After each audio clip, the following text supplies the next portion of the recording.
Hi friends, మీరు చూస్తున్నారు SRJ మెక్ channel. మనం ఇంజన్ క్లీనింగ్ షాంపూ గురించి అయితే వీడియోస్ అయితే చేసాం. కొంతమంది అయితే కామెంట్ చేసి అడగడం అయితే జరిగింది. పెట్రోల్ క్లీనింగ్ గురించి కూడా ఒక వీడియో చేయండి అన్న అని అయితే అడగడం జరిగింది. మీరు ఇక్కడైతే నా చేతిలో అయితే చూడొచ్చు.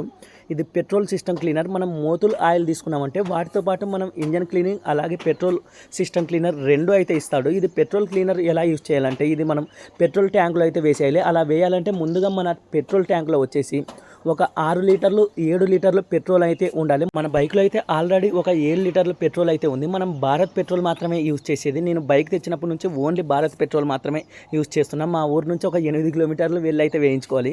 ఇక్కడ మీరైతే చూడొచ్చు, నేను ఫుల్ ట్యాంక్ అయితే చేయించుకుంటున్నాం. మనం దీన్ని యూజ్ చేయడం వల్ల ఫ్యూల్ ఇంజెక్టర్ కానీ అలాగే థ్రోటల్ బాడీ కానీ డస్ట్ అనేది ఎక్కువ లేకోకుండా క్లీన్ అయితే అవుతూ ఉంటుంది. 2000 కిలోమీటర్లకి ఒకసారి లేదా 2500 కిలోమీటర్లకి ఒకసారి ఈ పెట్రోల్ క్లీనర్ సిస్టమ్ అయితే మనమైతే యూజ్ చేయొచ్చు. మనకి మోతుల్ ఆయిల్తో పాటు అయితే ఫ్రీగా అయితే వచ్చేస్తుంది. వీడియో నచ్చితే లైక్ చేయండి ఫ్రెండ్స్.